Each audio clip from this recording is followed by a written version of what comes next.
Well, NASA has cleared the shuttle Atlantis for landing tomorrow morning, I think at about 6:41, despite astronauts spotting 3 new pieces of debris floating in space. This is one day after the discovery of 2 other mysterious objects. Kim McIntyre is down at Johnson Space Center, and she has an update for us. Hey, Kim. Hi, Mike and Juliet. Yeah, NASA gave the astronauts the good news for a landing tomorrow, but only after they did a very intense study of the shuttle's protective heat shield. Now, they had 5 pieces of debris floating around close to the shuttle today. NASA wanted to make sure the shuttle was intact and ready to withstand the long and dangerous journey back home. NASA says nothing stood out and was not out of place during the 4.5-hour inspection of the shuttle, but mission managers did an additional survey of the shuttle's protective heat shield anyway. The surveys were initially sparked by a mysterious object floating under the spacecraft yesterday. It was detected shortly after a routine check of the shuttle's steering jets. Now, since Columbia, NASA developed several tools and procedures to safeguard the shuttle while in space. NASA admits they may never know exactly what the unknown objects are, but confirms the shuttle is ready to handle the 3,000-degree temperatures it will meet as it re-enters the Earth's atmosphere.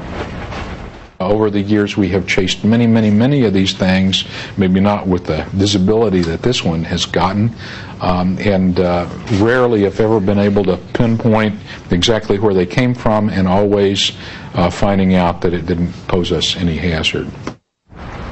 The crew of Atlantis is asleep now, and after a 12-day mission in an intense 24-hour period, they are looking forward to coming home tomorrow at 6:21 Eastern Time. Back to you, New York. Thanks, Kim. Kim, thank you. Joining us now, former astronaut Pierre Thuot. Pierre flew on 3 shuttle missions, and thank you very much for being here. No, the audience is going to win. We're talking about this. Ask the question, Mike. Ask the question. No, my contention is there's as many as 10,000, 12,000 pieces of junk up there floating around. You're going to see some of it. That's right, Mike, and probably the biggest thing you have to worry about is it in the same orbit as with you or some other orbit. If it's in the same orbit, it's not as dangerous because it's not going as fast. If it's in another orbit and it hits you at, say, twice the speed you're going at, say 35,000 miles an hour, it can cause serious damage to the shuttle. So what could these things possibly be? I mean, a lot of people are writing in saying satellites. Pieces off Could satellites? They be satellites? Pieces of satellites? Well, they're unlikely to be off a satellite because the fact that they're in the same orbit as the shuttle. They're floating along with the orbital. So more than likely it's something that was maybe dropped in the payload bay during the servicing of the shuttle, and during the thruster firings and the flight control checks yesterday, they floated up out of the bay and just started falling off. But I don't recall seeing this in recent missions. Is this something that happens frequently and it's just not reported? Occasionally. On my second mission, which was the first flight of Endeavour, one of these floated up about 4 hours after we opened the payload. I've been looking for that. This is an Allen wrench. I wondered who lost it. Mike. Yeah, it was me. It came from your head. I was working on my I'll tell you, there's a big fine for that when you lose these things aboard the spacecraft. Was that yours? No, it was actually dropped by a worker, I think, when they're constructing the space shuttle. And they look for these things, but they can't find them sometimes, and they just happen to float up. Oh, that's like leaving the knife in the, in surgery, leaving it in somebody's belly. That's not good. So, should we be concerned? At 6:41, we'll have coverage, of course, live for you here on Fox News Channel. It's during Fox and Friends First.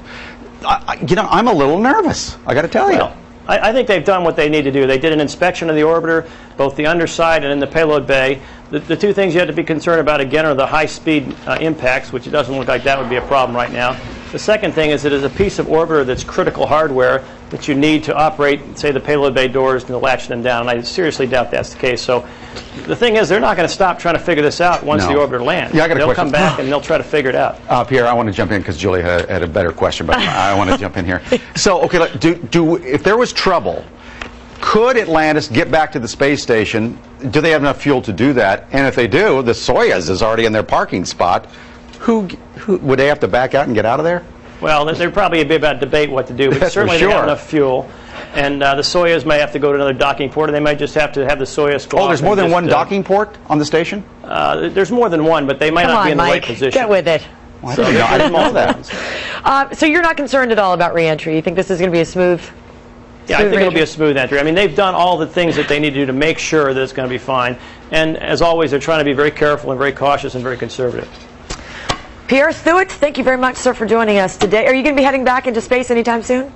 Only if they have another Space Cowboys movie, the retired astronauts get to go in space. I'll be hoping to get one of those roles. You look like a kid. You look like dozens of years ahead of you. Well, like maybe in a few years I'll be able to do it again, though. Well, we wish you the best of luck. Thanks a lot for joining us today.